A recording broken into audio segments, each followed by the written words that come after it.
एक हिंदू संत अपने कुछ शिष्यों के साथ गंगा नदी के तट पर स्नान करने के लिए जाते हैं। वहां पर उन्होंने देखा कि एक ही परिवार के लोग आपस में एक दूसरे पर क्रोधित होकर जोर जोर से चिल्ला रहे हैं। संत ने यह सब देखकर तुरंत अपने शिष्यों से पूछा कि क्रोध में लोग एक दूसरे पर चिल्लाते क्यों हैं। सभी शिष्य कुछ देर के लिए सोचते रहे और बाद में एक शिष्य ने कहा, क्योंकि हम क्रोध में अपने मन की शांति को खो देते हैं और इसलिए हम दूसरों पर चिल्लाते हैं। तभी संत ने उस शिष्य से कहा कि जब दूसरा इंसान हमारे पास या सामने ही खड़ा हो तो हमें उस पर चिल्लाने की क्या ज़रूरत है। हमें उसे जो कहना होता है वो हम धीमी आवाज़ में भी उसे कह सकते हैं।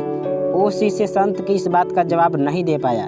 दूसरे कुछ शिष्यों ने भी इसका जवाब देने का प्रयास किया, किंतु उनकी बात से सब लोग संतुष्ट नहीं हुए। अंत में सभी शिष्यों ने संत से कहा कि आप ही हमें समझाइए। संत ने समझाया कि जब दो लोग एक दूसरे से नाराज होते हैं तब उनके शरीर पास तो रहते हैं, लेकिन दोनों के दिल एक दूसरे से दूर हो जाते हैं।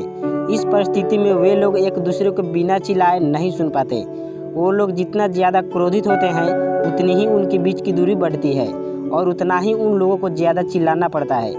जब दो लोगों के बीच प्रेम होता है तब वो चिल्लाते नहीं हैं, वो लोग धीरे धीरे बात करते हैं, क्योंकि उनके दिल बहुत ज़्यादा करीब होते हैं और उनको चिल्लाने की कोई आवश्यकता नहीं होती।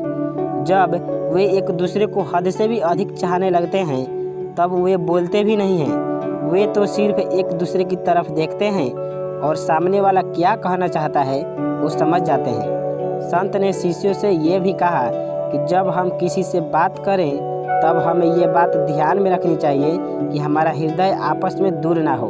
हमें किसी से भी ऐसे शब्द नहीं बोलने चाहिए जिससे हमारे बीच की दूरी बढ़े। हमें चर्चा करनी चाहिए, बातें भी करनी चाहिए, लेकिन चिल्लाना नहीं चाहिए।